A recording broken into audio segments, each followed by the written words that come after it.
আজকে আপনাকে আমরা 20,000 টাকা জরিমানা আরোপ করলাম। 11-24 নভেম্বর মাসে শেষ হয়ে গেছে। ওই যে দেখেন একটা ইনসুলিন, সে কবে শেষ হয়েছে? তো মুখের ইয়া, তাহলে তো সেনসিটিভ বিষয়। আরো আছে নাকি বের করেন। এই 4 মাস কি করলেন আপনি? 4 মাস আমি গুছাইছি। তো এগুলো আমি কই থেকে পাইলাম? ধরেন আপনি দীর্ঘদিন ভুলে গেলেন, কোনো ব্যক্তি যদি নিতে আসে তাকে, সেটা যদি মেয়াদ উত্তীর্ণ হয় সেটা তো বুঝবেন না। এটা যদি বিদেশি পণ্য হয়, আমদানিকারকের স্টিকার থাকবে, মানে বিএসটি অনুমোদন থাকবে, কোনো কিছুই নাই। একটু ফার্মেসিটা দেখবো। আপনার মেয়াদ উত্তীর্ণ ওষুধগুলো আপনি কিভাবে রাখেন? আমরা এই যে সামনের ঝুড়িতে। কোথায়? তাহলে আপনার এখানে পাওয়া যাবে না। আমরা একটু চেক করি।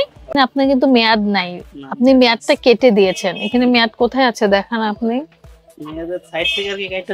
সেটাই। এখন যদি কোনো ব্যক্তি, ধরেন আপনি দীর্ঘদিন ভুলে গেলেন, কোনো ব্যক্তি যদি নিতে আসে তাকে, সেটা যদি মেয়াদ উত্তীর্ণ হয় সেটা তো বুঝবেন না। আমি আপনার কথা ধরেই নিলাম এটা মেয়াদ আছে, কিন্তু আপনার কি মনে থাকবে যে এটা মেয়াদ কত তারিখে লেখা আছে?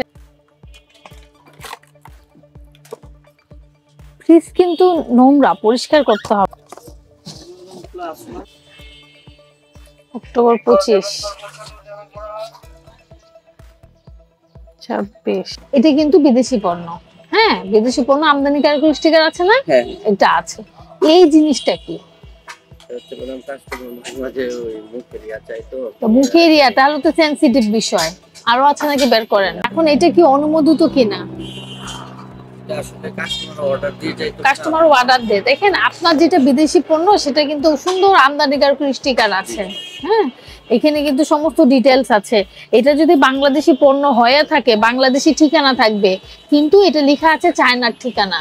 ঠিক আছে, চায়নার ঠিকানা, কিন্তু এখানে দেখেন কোনো কিছুই কিন্তু আমদানিকারকের স্টিকার নাই। সেটা আসলে ভালো প্রোডাক্ট কিনা সেটা কিন্তু জানেন না। এগুলো কিন্তু রাখা ঠিক না। 7/1/2025 মেয়াদ শেষ। প্রথমত এটা যে অনুমোদনবিহীন একটা জিনিস, এটা যদি বিদেশি পণ্য হয়, আমদানিকারকের স্টিকার থাকবে, মানে বিএসটি অনুমোদন থাকবে, কোনো কিছুই নাই। দ্বিতীয়ত যেটা ব্যবহার করতেছেন সেটাও মেয়াদ শেষ। আপনি এটা একটা করে মনে হয় বিক্রি করেন, আপনি যদি কাউকে বিক্রি করেন সে তো বুঝতেই পারবেন না তার মেয়াদ শেষ। এটা হচ্ছে অনুমোদনবিহীন। প্রথমত অনুমোদনবিহীন, দ্বিতীয়ত হচ্ছে মেয়াদ 17 সেপ্টেম্বর 2022। হ্যাঁ, এখানে এই পর্যন্ত আপনার মেয়াদ শেষ হবে। তো তারপরও কেন এটা এতদিন ধরে রেখে দিয়েছেন? না, ওটা যদি উৎপাদন ডেট হয়, এক্সপায়ার ডেটটা কবে শেষ হবে সেটা একটু বের করে দেখান।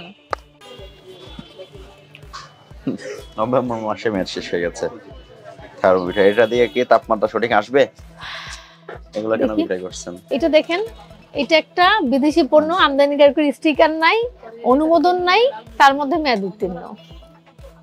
আপনার প্রতিষ্ঠানে যদি আপনারও ব্যক্তিগত ব্যবহার করেন তাও তো ক্ষতিকর। মেয়াদ উত্তীর্ণ 11-24 নভেম্বর মাসে শেষ হয়ে গেছে। ওই যে দেখেন একটা ইনসুলিন, সে কবে শেষ হয়েছে? অনেক মেয়াদ উত্তীর্ণ। 2022 সালে শেষ হয়ে গেছে। এইগুলা কোথা থেকে আসলো? এটা এক্সপায়ার ডেটটা কোথায়? আজকে থেকে চেক করব।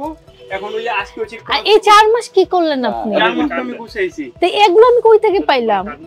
এখন কি বলবো বলেন।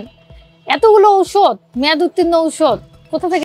মেয়াদ উত্তীর্ণ ঔষধ পণ্য যদি থাকে আপনার, মেয়াদ উত্তীর্ণ ঔষধ পণ্য বিক্রয় বা বিক্রয়ের প্রস্তাব করা, আপনার এখানে আছে মানে বিক্রয়ের প্রস্তাব করছেন। আপনার এখানে আমি প্রথমেই এসে বলেছিলাম আপনাদের মেয়াদ উত্তীর্ণ ঔষধগুলো আপনারা আলাদা সরিয়ে রেখেছেন কিনা? এখানেও আছে আলাদা সরিয়ে রেখেছেন, তাহলে ডেস্কে থাকার কথা না। ডেস্কে তো পেয়েছি। যদি থাকে 1 বছর কারাদণ্ড, 50,000 টাকা জরিমানার বিধান আছে। ঠিক আছে, আজকে আপনাকে আমরা 20,000 টাকা জরিমানা আরোপ করলাম।